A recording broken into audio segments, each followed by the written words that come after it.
አሳይተኛል። ሴት ልጅ ከሆንሽ ፍቅረኛ ያላት ሴት ልጅ ወንድ ልጅ ቤቱ አስገብታ ወይን እየቀዳች እንደዚህ አይነት ሴት ልጅ ነኝ ምናምን ተብሎ እንደዚህ አይነት ነገር የለም። እንደዚህ አይነት ሴት ከሆንሽ ለኔ ጥንቅር ብለሽ በዛው ቀር አልፈልግሽም በህይወት ማለት ነው። በተደሰትክም ጊዜ ውሳኔ አትወስን፣ በተከፋህም ጊዜ ውሳኔ አትወስን ይባላል እና የሰው ልጅ የማይማረው ነገር ቢኖር በተናደድም ሰዓት በተደሰተም ሰዓት ቃል ይገባል፣ ውሳኔ ይገባል፣ መጥፎ ቃላቶችን ይናገራል፣ ጥሩ ቃላቶችን ይናገራል። ግን በተደሰተንም ሆነ በተከፋንበትም ታይም ላይ ራሳችንን መቆጣጠር አለብን። ሶብረኛ ሰው ማለት ትዕግስተኛ ሰው ማለት በተከፋም በተደሰተም ጊዜ ቃላቶችን የሚጠብቅ ነው። ምክንያቱም በሁለቱም አንግል ያለ ነገር በጣም ከባድ ነው። ስትደሰቱም ማድረግ የማትችሉትን ነገር ልትናገሩ ትችላላችሁ። ስትከፉም ደግሞ ከውስጣችሁ የሌለውን ነገር ቢኖርም እንኳን መናገር የማትፈልጉትን ነገር ቃላት ታወጣላችሁና በዛ ጊዜ እንግዲህ እናንተ የምትፈልጉትን ሰው ወይ ደግሞ በይቅርታ እንዳታልፉ ነገሮች ይበለሻሹባችኋልና ሄሉና ናቲ እንግዲህ በጣም ተናደው ነው እየተናገሩ ያሉት እዚህ ቦታ ላይ። ናቲም ሲናደር በነገራችን ላይ እንኳን ቃላትና ጥፊ ራሱ የማታ ነው አይተነዋል አንዴ ሁለቴ እና አሰላሙ አለይኩም ወራህመቱላሂ ወበረካቱ። ዲና የተከበራችሁ የቻናሌ ቤተሰቦች እንዴት ናችሁ? ደህና ናችሁ? እኔ ያለሁ አልሐምዱሊላህ። ለቻናሌ አዲስ ከሆናችሁ ላይክ፣ ሼር፣ ሳብ እያደረጋችሁ አበረታቱኝ። ከጎን የሆናችሁ ሀሳብ አስተያየት እየሰጣችሁ ስለምታበረታቱኝ ከልብ ነው የማመሰግነው። በያላችሁበት አላህ ይጠብቃችሁ፣ ከመጥፎ ነገር አላህ ይጠብቃችሁ እና በቃ በጣም ያሳዝናል የምር። እኔ ሄሉና ናቲ መጀመሪያ አካባቢ እንደዛ ሲሆኑ በእርግጥ ብዙዎቻችን እየተጠራጠርን ነበር፣ ግን የእውነቱን ይቅርታ ያደረግላት ነበር ይመስላል። ዞሮ ይሄ ነገር ነግሬያችኋለሁኝ። እኔ በምንም አይነት ሁኔታ መጣላት ወላሂ ማለት ነው በትዳር ውስጥ ገብታችሁ የሞከራችሁት አይነት ሰዎች ካላችሁ በራሳችሁ ችግር መጣላት መቼም ቢሆን ውስጣችሁን አያማችሁ። በራሳችሁ ምክንያት ከሆነ እርስ በርሳችሁ ያኔ በቤታችሁ ጉዳይ በመተላለፍ ሊሆን ይችላል። በአንዳንድ ነገሮች ተጣልታችሁ ወላሂ ያን ችግር የለውም፣ ሀታ ተለያይታችሁ አትቀሩም። ግን እስታ በህይወት ውስጥ በትዳር ውስጥ ሌላ ወንድም ይሁን ሴትም ይሁን በመሀል ሰው ሲገባ ወላሂ ያንን ሰው አይኑን ማየት አትፈልጉ። በጣም ነው የሚያስጠላችሁ። በቃ የሆነ የበታችነት ስሜት ይሰማችኋል። በዛ ላይ ደግሞ ተለያይታችሁ ራሱ በሰው ምክንያት መሆኑን ስታስቡት በጣም ያማችኋል። ያንን ያለያያችሁን ሰው ራሱ ስታዩት በጣም ነው ደማችሁ የሚፈላውና አላህ ይጠብቃችሁ ከእንደዚህ አይነት ነገር። ለቀልድም ይሁን ለምንም ብላችሁ ሌላ ህይወት በህይወታችሁ ውስጥ አታስገቡ። በቃ እንግዲህ ናቲ እንዳለው ማን አስገባለው? ጥፋቱ የራሱ ነው። በእርግጥ ግን ያቺ ልጅ አሁን አይታችኋል፣ አስረድታለች። ምንም አይነት ነገር የለንም የራሳችሁን ህይወት ኑሩ ብላናል ያለ ኑሩ ማለቱ አይደለም። ዙሮ ልባቸውን እንዲሻክር አደረገችው። በእርግጥ ሄሉ ይህን ነገር ተቀብላ ይቅርታ ብትለው ደስ ይል ነበር። ግን ቢሆንም እኔ ያላማው አልገባኝም። የእሱም ደግሞ ይከብዳል አይደለ? ይህ ቀልድ ብሎ እሷን ማስገባቱ ልክ በቃ ያነ ሰበብ አደረገው። ካላስተለያዩ በጣም ያሳዝናል። ዛሬ ላይ እንግዲህ ያታችሁታል። እንደዚህ እየሰደባ ማትመለስ እሱ ጋር አትቀመጥም።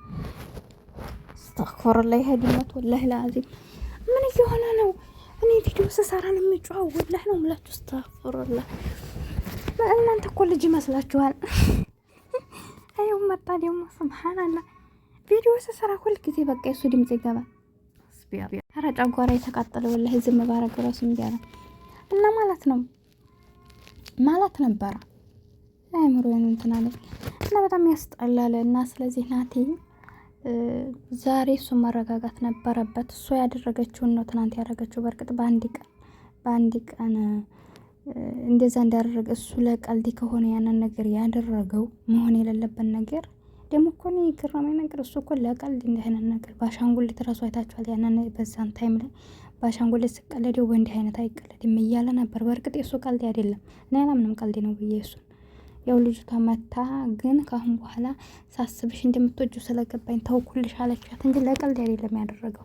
ሄሉ ግን ትናንት ያደረገችው የእውነት አይደለም። ይሄ ሊመችም ያው ችግሩ ወይን ፍቅረኛ የሚያደርጉትን አረጉ ጠጡ ብሎ ነው እንጂ እሷ የእውነት እንዳልሆነ ማንኛችንም እናውቃለን። ለምንድን ነው ይሄ ልጅ ከጎኗ የለም? አናውቀውም፣ ታይቶም አይታወቅም። ለዚህ ለቪዲዮ ብቻ ነው። ካሁን በኋላ እሷ ጋር እንደማይቀጥል ማነው ማለት ነው። ይሄኛው ልጅ አይመጣም። በቃ ለአንድ ቀን ብቻ እሱን ለማናደድ የተጠቀመችው ነበር። ግን ደግሞ በህይወት ላይ በሽሽቅ አይሰራም ነው የምላችሁ። ትዳር ውስጥ ያላችሁ ሰዎች፣ ወደፊትም ትዳር መግባት የምትፈልጉ ሰዎች ወላሂ በትዳር ውስጥ በሽሽቅ ምንም አይሰራም። በቃ የበለጠ ትቆስላላችሁ። ገባችሁ? አሁን ሄሉ ትናንትና እሱን ለማናደድ ያንን ልጅ ይዛ መጣ። ያያችሁ አይደለ? ግን አሁን ይጸጽታታል። እናቴ ያደረገው ብቻ ሳይሆን እሷን የሚያማት እሷ ራሱ ትናንት ያደረገችው ነገር ከባድ ነው። አሁን ዛሬ እናቴ እንደዚህ እንዲወስንና መጥፎ ቃል እንዲናገራት ሆነች። ያንን ትናንት ልጁን ባታመጣሳ ይቅር ባትለው ራሱ በሰላማዊ መንገድ ተለያይቶ የለም እንዳልክ ጋ አይታችኋል። ለምሳሌ እንዳልክ ጋ ሲለያዩ በክብር ነው የተለያዩት። ለምንድን ነው? ያለፈ መበሻሸቅ ስላልነበረ። ያብ ጋ አይታችኋል። ያብ ጋ ራሱ ትንሽ ለመበሻሸቅ ሞከሩ። አየችው ልውል ተመታ በሷ ምክንያት። እሱም ደግሞ ልዩን እያመጣ ብዙ ነገር ደረሰባቸው። አይታችኋል። ግን ደግሞ ሲያዩት በቃ የማይሆን ነገር ነው የመበሻሸቅ ምንም ትርጉም እንደሌለው ሲገባቸው በሰላማዊ መንገድ በቃ አብረን መሆን የማንችልበት ነገር ስላለ ከአሁን በኋላ በአንድ ላይ አንመጣም፣ እንዳታዝኑብና ሁላችንም ደህና ነን፣ ግን በሰላም ነው የተለያየ ነው ብለው ያብቃ ተለያይተዋል። አይታችኋል አይደለ? ስለዚህ የሰው ልጅ እንኳን ናቴና ሄሉ በዚህ ልክ ልናያቸው በጣም ነው ያሳፈረኝ። የምር በጣም ነው የደነገጥኩት። በዚህ ልክ ተወራርደው መለያየት የለባቸውም። የሰው ልጅ ሰው ስኮኑ እንኳን ይሄን ሁሉ አመት አብራችሁ አሳልፋችሁ ለምን አንድ ቀን አይሆንም? አንድ ቀን ሻይ ቡና ያላችሁ ሰው ህሊናችሁ ሊወቅሳችሁ ይገባል። ምንም ብኮን ያችን ቅንጣት ጊዜ ያሳልፋችኋል። መጥፎይቱን ቀን ብቻ ሳይሆን በመልካም ያሳልፋችኋትን ማሰቡ ጥሩ ነውና የሰው ልጅ ቢለያይ ሞት ያለብን ሰው እስከሆነ ድረስ እንደዚህ ያለፈ ቃላት ምን እንዳንነጋገር እሱን ለማብሸቅ ብለን ምንም አይነት ጥፋት ማጥፋት የለብንም። እና የምር በጣም ያሳዝናል። እኔ በሄሉ ላይ ድጋሜ እናቴ እንደዚህ ትሆናለች ብዬ አስቤ አላቅምና በእውነት በጣም ነው የሚያሳዝነው። ከአሁን በኋላ ሄሉ አሁንም ይሄም የመበሻሸቅ ነገር ብላ ሌላ ሰው ባትይዝ ጥሩ ነው። ከአሁን በኋላም ቢሆን በቃ አያስፈልግም። ትረጋጋና ራሷን ኖርማል ብትሰራ ብዬ ነው ማስበው። አሁን ፍቅር አለችው አልተሳካላትም በፍቅር ደረጃ ግን አሁን ይኸው ብቻዋን እንግዲህ እንትና ሙቤ ኤፍሬምም እንግዲህ ታውቃላችሁ የባለው ወንድም ነው። ኖርማል ባትና ወንድም እየዞረ እየሰራኝ ነው እና ብቻ ይከብዳል። አንዳንዴ ብላችሁ አይሳካ ሲሉ ትንሽ ራስን ማዳመጥ ጥሩ ነው። እንደነገርኳችሁ ወደ ፈጣሪያችሁም ዱዓ ጸሎት ማድረግ እየተሻለ ነው። በእምነቷ የተመሄድ እንዳለባት እሷ ታውቃለችና እንደዛ ብላ ያኔ ወደ ፈጣሪዋ ብትመለስ ብዬ ነው ማስበው እንጂ አሁን ይሄ ሰው ከዳነ ብለን ሰውን መደረብ፣ ሰው ከዳነ ብለን ራሳችንን ማጨናነቅ፣ በሽታ ውስጥ መውደቅ ነው፣ መጠጥ ውስጥ መግባት። ይሄ ዝም ብሎ ነው ወላሂ። ሰው ጭስ ማንንም የእናንተን አይምሮ ሊያድስ አይችልም። ሙዚቃ እናንተ ሊያድሳችሁ አይችልም። ሊያድሳችሁና ሊመልሳችሁ የሚችለው ሁሌም ወደ ፈጣሪያችሁ ነው።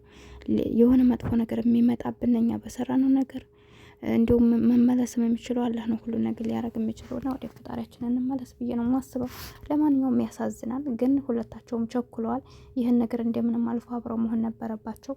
መሆን ካልቻሉ ደግሞ በሰላማዊ መንገድ መለያየት ነው እና በዚህ የተነሳ እንግዲህ ሄሉ ከስራ ልጓጉል ትችላለች። በጣም ያሳዝናል። እንጃ በዚህ አልጠበቅኩም ነበር። ብቻ እና ያለን አንፈርድም ብሏል። ያሳዝናል። አላህ ይጠብቃችሁ ከእንደዚህ አይነት ነገር። ሁሌም ቢሆን ለውሳኔ አትቸኩሉ። እወዳችኋለሁ፣ አከብራችኋለሁ። ቻናሌ ላይክ ሰብ አድርጉልኝ። ስህተት ካለብኝ አርሙኝ። ከጎን የሆናችሁ ለምታበረታቱኝ ከልብ አመሰግናለሁ። አብሬያችሁ ነበርኩት ይውነኝ